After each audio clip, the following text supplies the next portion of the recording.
Mes chers frères et sœurs, aujourd'hui j'aimerais que nous nous rendions à nouveau compte de tout l'amour que Dieu a pour nous. Bien entendu, nous parlons tout le temps de l'amour de Dieu, tout le temps de tout ce qu'il fait pour nous. Et pourtant parfois il est difficile de nous rendre compte à quel point il nous aime, tant il nous aime, et parfois alors même que nous avons découvert une part de son amour, eh bien la vie fait que nous avons souvent tendance à l'oublier. Et à revenir dans d'anciens travers, à revenir dans d'anciennes accusations, dans de nouvelles difficultés, parce que la chair est faible et nous oublions parfois certaines dimensions de l'amour que Christ nous a fait vivre.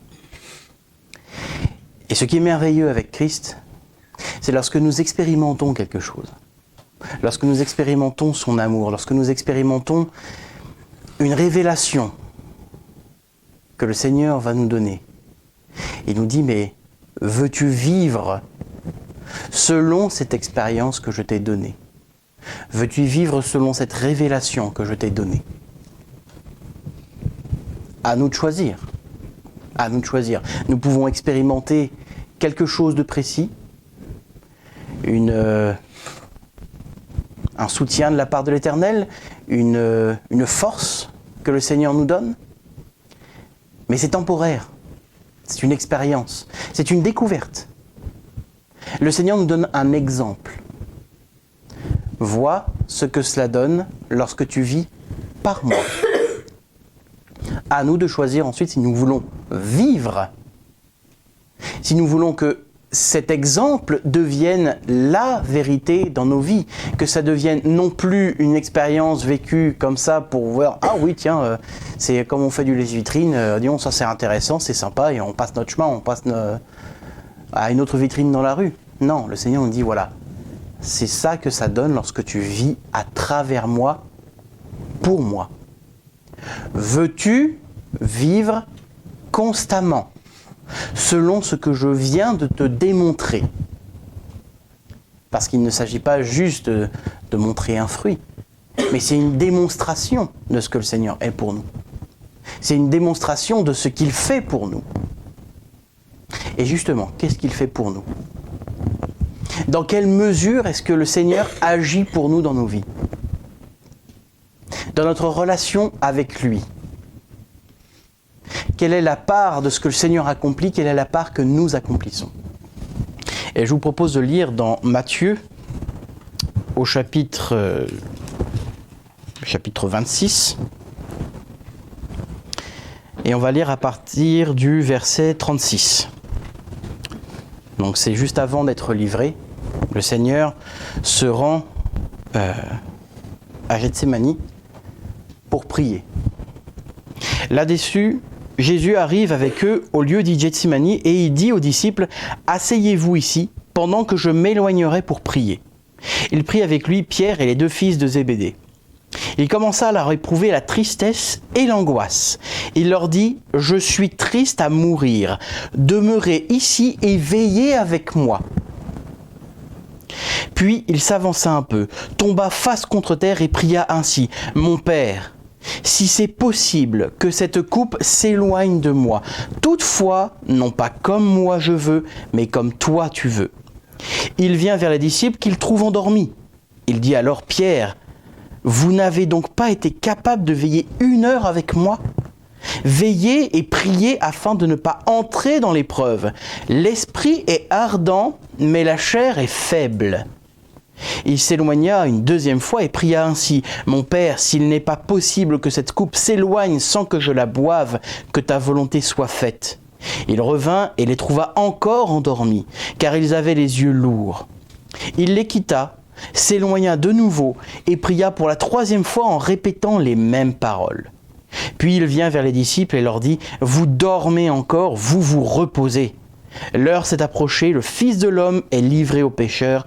Levez-vous, allons, celui qui me livre s'est approché. » Et je vous propose tout de suite une seconde lecture dans Romains, au chapitre 8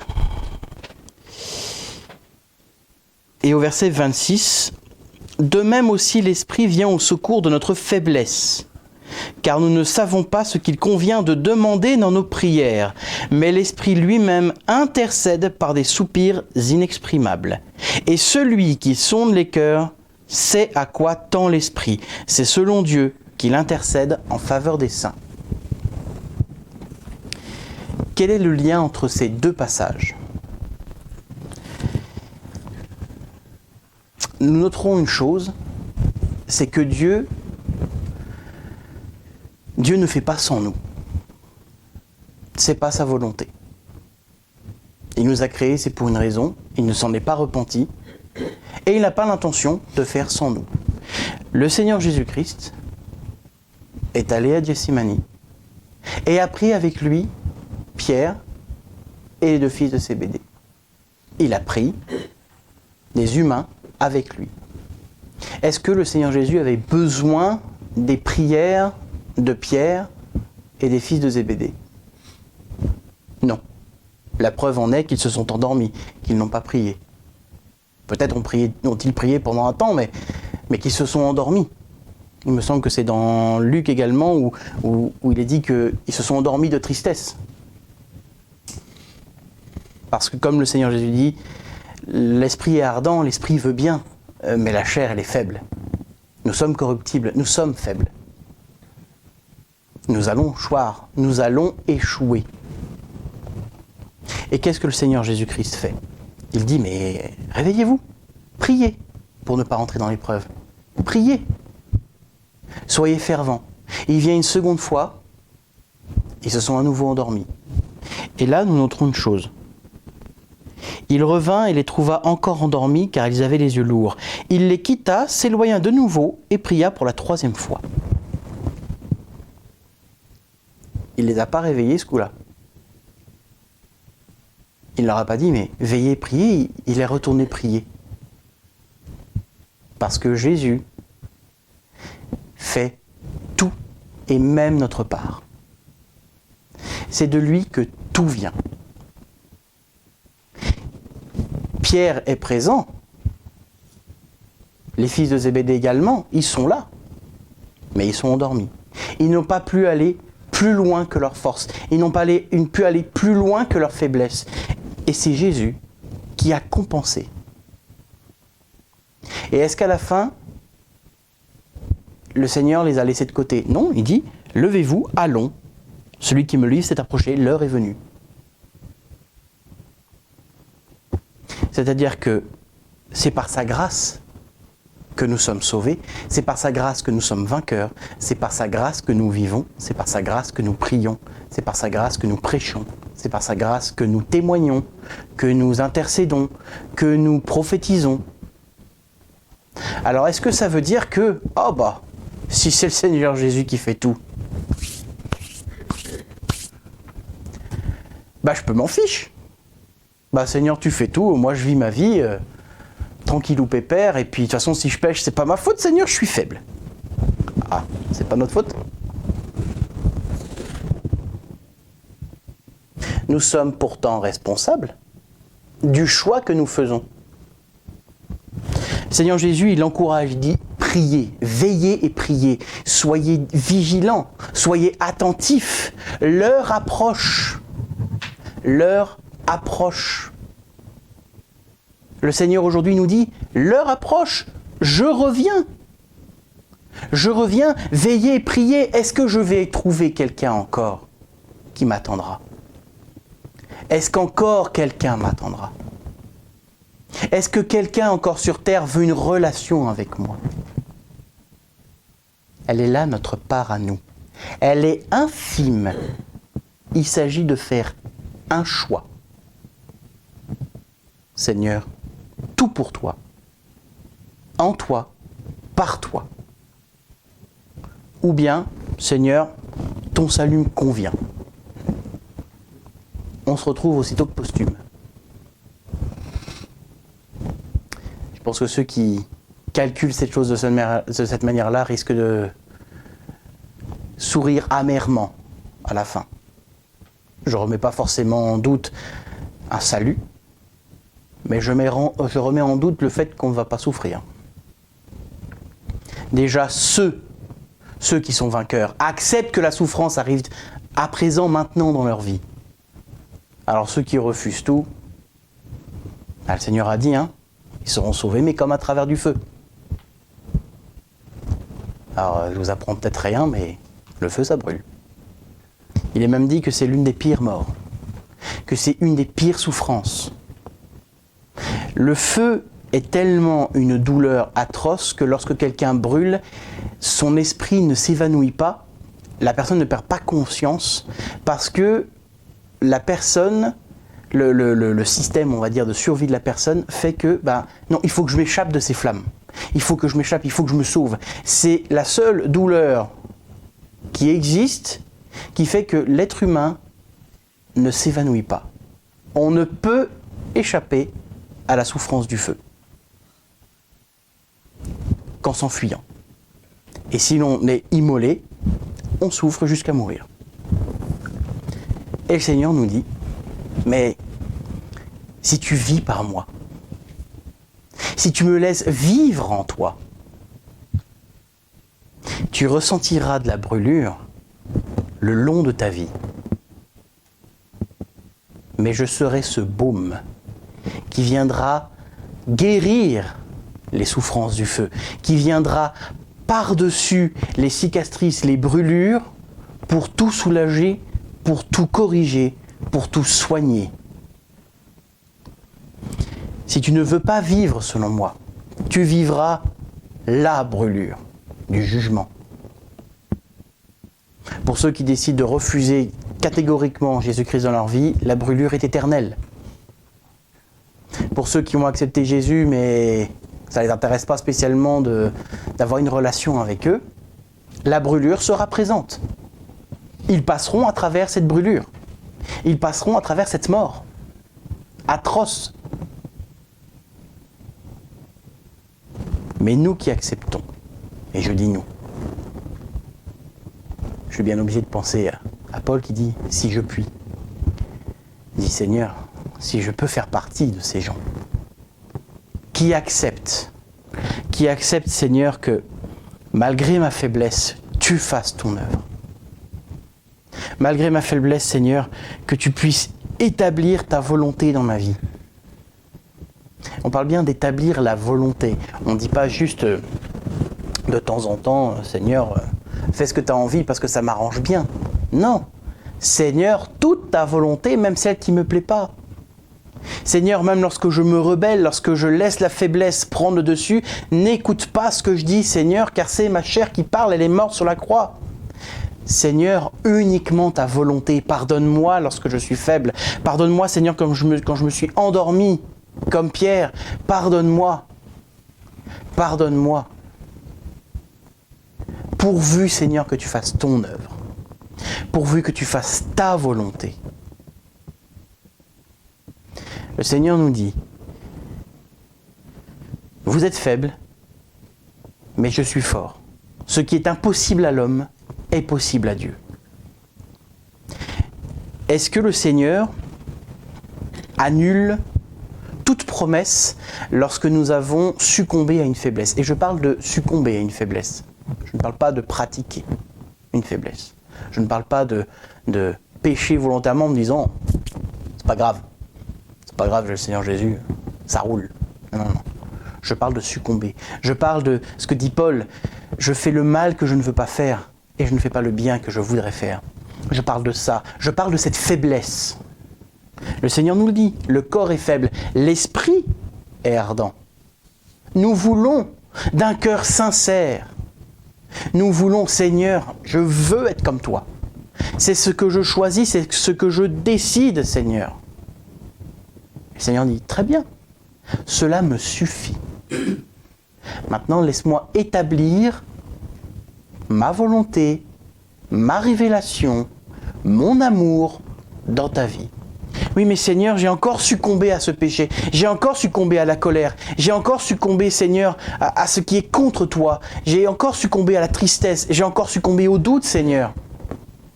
Il dit, oui, tu as succombé parce que tu es faible. Tu t'es endormi comme Pierre.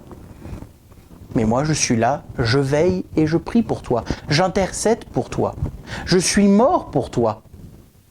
Je suis mort pas uniquement pour que tu puisses être sauvé et c'est tout. Je suis mort pour que tu puisses être sauvé et en plus que nous soyons ensemble, que nous soyons unis, que nous soyons érades, que nous soyons un. Je suis mort pour toute cette raison-là. Penses-tu que ta faiblesse est une raison suffisante pour que je supprime définitivement ces promesses que j'ai eues envers toi? Non. Sinon, il y a belle lurette que le Seigneur aurait rasé l'univers entier. Vu le péché de l'humanité, combien de fois a-t-il fallu que le Seigneur s'adapte à l'humain, hein? C'est à cause de la dureté de vos cœurs. Mais au commencement, il n'en était pas ainsi. Combien de fois a-t-il fallu que le Seigneur s'adapte pour nous, s'adapte pour que nous puissions avoir accès à lui? Lui-même a payé notre prix. Le prix du sang, le prix de la mort, c'est lui qui l'a payé pour nous. Encore une fois, c'est lui qui s'est adapté, qui a adapté son œuvre à nous. Pour que cela nous soit accessible, pour que cela puisse nous être permis de le connaître, de vivre par lui, en lui, selon lui. Goûtons encore à cet amour. Seigneur, je ne peux tenir dans la prière, je ne peux tenir dans l'étude de ta parole, je ne peux tenir, Seigneur, dans le calme, je ne peux tenir dans l'amour, je ne peux tenir, Seigneur, dans la patience, dans la compassion. Je ne peux, Seigneur, car l'ennemi est là sans cesse à attaquer là où je suis faible. Et je parle bien de toute faiblesse. D'une faiblesse à la colère ou d'une simple faiblesse de gourmandise. Simple n'est peut-être pas un bon choix d'ailleurs, que de mots. Toute faiblesse n'est pas négligeable. Lorsqu'un frère ou une sœur vient vers nous pour dire « j'ai telle ou telle faiblesse, j'ai telle ou telle difficulté dans ma vie », quel est notre réflexe à nous? La comparaison? On dit « toi, c'est juste que tu sais pas te retenir de manger à table, mais moi par contre, j'ai ça comme faiblesse et crois-moi, c'est autre chose, c'est une autre paire de manches. Hein. Et les difficultés, elles sont pires que toi. » C'est une compète.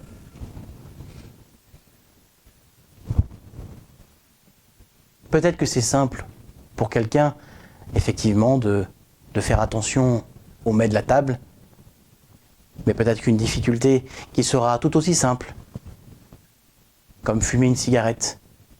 Moi, c'est pas compliqué de pas fumer. Hein. C'est pas difficile. C'est facile pour moi.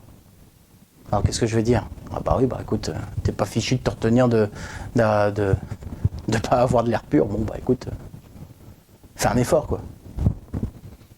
Là, vous me direz tous, bah Edwin, t'es cruel. T'es un monstre. T'es méchant. T'es un faux frère. Eh ouais, c'est vrai, si je réagis comme ça, j'ai un faux frère. Mais pour tout autre problème, pour toute autre difficulté qu'un frère ou qu'une sœur pourrait apporter pour dire j'ai besoin de la prière, j'ai besoin de l'amour du Seigneur, j'ai besoin que vous me témoigniez, frères et sœurs, de l'amour que Christ a envers moi. J'ai besoin que vous me le témoigniez. Par la prière, par l'intercession. Vous allez me dire c'est logique? Bah oui, on va prier pour toi. Bien entendu. Et avec cet même amour du Seigneur, tu as une brebis qui est blessée. Seigneur, utilise-nous pour en prendre soin. Pas, Seigneur, nous allons en prendre soin, bénis notre travail. Non! Seigneur, si ta volonté est que tu veux nous utiliser pour prendre soin de ce frère ou de cette sœur qui est en difficulté, qui souffre et qui a mal, qui est faible, Seigneur, alors Amen. Mais surtout, Seigneur, que ce soit toi qui fasses. Que ce soit toi qui choisisses les mots, les personnes qui doivent dire, les personnes qui doivent se taire. Tout, Seigneur, c'est toi qui fais. Et là, nous en revenons à ce qui est dit dans Romains. Je le relis. Youp. Il est dit, de même aussi l'Esprit vient en secours de notre faiblesse. Ah bah tiens. Car nous ne savons pas ce qu'il convient de demander dans nos prières.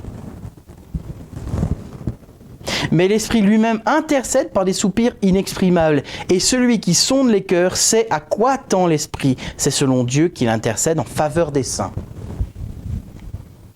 C'est écrit noir sur blanc. Il n'y a même pas d'interprétation à avoir là. C'est noir sur blanc. Nous ne savons pas quoi demander. Alors qui est-ce que nous devons laisser faire pour intercéder ? Le Seigneur Jésus-Christ, le Saint-Esprit qui vient nous révéler ce qu'un cœur a besoin, nous révéler ce qu'une personne a besoin.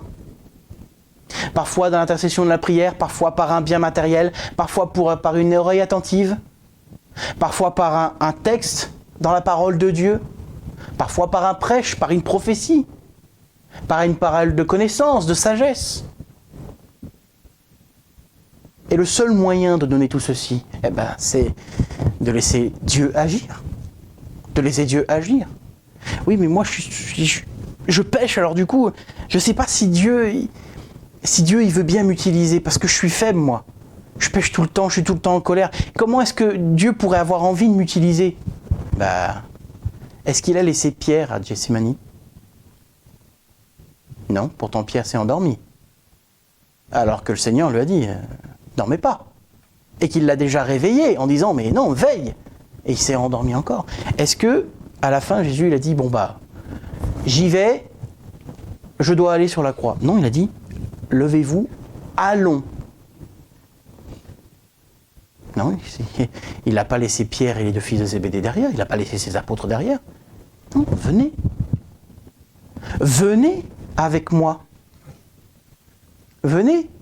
Il a dit un peu plus avant, il disait à ses apôtres que la coupe que lui allait boire, il devait la boire également. Pourtant, il savait très bien que ses apôtres étaient faibles. Charnellement, oui, ils sont pécheurs. Il y en a un qui piquait dans la caisse, il y en a un qui mentait. Bon. On a connu meilleurs exemples de sainteté, hein. Pourtant, ce sont les apôtres, choisis même par Jésus-Christ. Et si nous sommes choisis par Dieu, est-ce que nous serons laissés derrière ? Est-ce que nous vivrons un destin différent des apôtres, qui est, non, le Seigneur Jésus va avancer tout seul et nous laisser derrière ? Non. Oui, tu es faible, oui, je suis faible. Oui, tu pêches, oui, je pêche. C'est pour cela que, Seigneur, je n'ai même pas de mots assez forts pour exprimer à quel point, Seigneur Dieu, à quel point tu es pour moi. Parce que ton amour, ton pardon illimité, Seigneur, je ne le comprends même pas. Je ne voudrais même pas m'avoir comme compagnon de vie, comme ami. Je ne voudrais même pas m'avoir comme ami, tant je sais à quel point je suis pécheur. Tant je sais à quel point je ne peux tenir les promesses, Seigneur, que je voudrais te faire. Seigneur, je ne peux tenir dans la position que toi, Seigneur, tu me demandes d'avoir. Mais toi, non seulement tu m'aimes, tu me pardonnes, mais en plus tu veux te servir de moi pour ton œuvre. Tu veux que je fasse ton œuvre avec toi. Seigneur, c'est un amour que je ne comprends pas, mais pourtant il est bel et bien réel. Il est bel et bien réel. Cet amour est réel. Il est incorruptible. Il est inépuisable. Ça ne veut pas dire, encore une fois, je le répète, on ne doit pas s'en servir comme un distributeur en disant « je peux faire ce que je veux, de toute façon, je peux demander pardon et tout va bien ». Non. C'est une position de cœur à adopter. « Seigneur, pardonne-moi pour mes péchés, fais ton œuvre dans ma vie ». Et je ne parle pas de « fais ton œuvre pour les autres à travers moi ». Non, fais ton œuvre dans ma vie. Fais ton œuvre en moi. Seigneur, approuve-moi. Seigneur, que je sois comme il en était prévu à la base, au commencement. Ça commence forcément par moi, Seigneur, parce que qu'est-ce que je ne pourrais dire aux autres Si moi-même je ne vis pas ce que toi, Seigneur, tu veux que les autres vivent. Donc ça commence par moi. Seigneur, je te demande pardon. Et lorsque l'ennemi vient pour accuser, lorsque l'ennemi vient dire, tiens, t'as vu, t'as pas pu te retenir là. Ah, t'as insulté cette personne-là. Tu t'es mis en colère. Hein. Ouais. Je pense que le Seigneur est déçu de toi. Là, tu vois, t'as fait ça. C'est obligé, le Seigneur va retirer ses promesses. Il t'a promis ça, bah tu l'obtiendras pas, tu viens de pécher. C'est obligé, c'est logique. Non. Humainement, c'est peut-être logique. Spirituellement, il n'y a aucune logique là-dedans. Ce sont des accusations de l'ennemi. Les accusations de l'ennemi sont des mensonges. Parce que Dieu est la vérité. Dieu, il a dit, mais oui, mais moi je supplante tout. Je suis au-dessus de tout. J'écrase la tête du serpent avec mon talon. J'ai vaincu Satan dans sa demeure. Il peut dire ce qu'il veut, l'ennemi. Je ne t'accuse pas. Oui, sans moi, tu es pécheur. Oui, sans moi, tu as succombé à la chair. Oui, sans moi, tu es colérique, tu es... Enfin, je pense que tout le monde peut mettre un exemple à la place de ce que je veux dire. Mais avec moi, moi qui vis en toi, est-ce que Jésus-Christ est quelqu'un de cruel, de menteur, de colérique? Non. Non du tout. Il est patient, doux, amoureux. C'est ça qu'il est le Seigneur Jésus-Christ. Lorsque nous acceptons de le laisser vivre, c'est ça que nous devenons. Alors oui, nous allons encore succomber au péché parce que nous sommes faibles charnellement. Mais c'est pour un temps. Parce que nous vivons dans ce monde qui est corrompu. Nous vivons dans ce monde, mais nous ne sommes pas de ce monde. Et il y a une véritable vérité là-dedans. Nous ne sommes pas de ce monde, nous sommes de Jésus-Christ. Alors oui, nous vivons dans ce monde, donc nous sommes forcément heurtés aux tentations et aux assauts de l'ennemi. Encore plus sur nos faiblesses, parce que l'ennemi sait très bien où taper. Il sait très bien où aller titiller pour nous faire chuter. Il sait très bien. C'est facile pour lui. Mais ce qui est difficile pour lui, c'est lorsque nous invoquons le nom de l'Éternel, le nom du Seigneur Jésus-Christ, Seigneur Dieu, Seigneur Jésus-Christ, tu as vaincu. Tu as vaincu, Seigneur. C'est toi que je choisis au-delà de mon péché, au-delà de mes faiblesses. C'est toi que je choisis. Maintenant, Seigneur, fais ton œuvre dans ma vie. Vis à travers moi, Seigneur. Et laissez-le faire. Ayez confiance en lui, ayez foi en lui. Pas de votre foi corrompue, mais de sa foi à lui, de la foi qu'il a eue envers le Père, qu'il l'a envoyé à la croix, pour dire, mais tu vas rétablir ma relation avec ma créature. Laissons le Seigneur Jésus-Christ rétablir notre relation avec lui. C'est lui qui fait tout. C'est lui qui fait tout. Dans la mesure pleine et totale. La seule chose que nous ayons à faire, c'est de l'accepter. De l'accepter. Et alors même que nous sommes en train de succomber à la faiblesse, Seigneur, pardon. Pardon. Fais, Seigneur. Fais pour moi. Ne rentrez pas dans l'accusation. Mais Seigneur Dieu, fais ton œuvre dans ma vie. Simplement. Et que toute gloire lui soit rendue. Amen.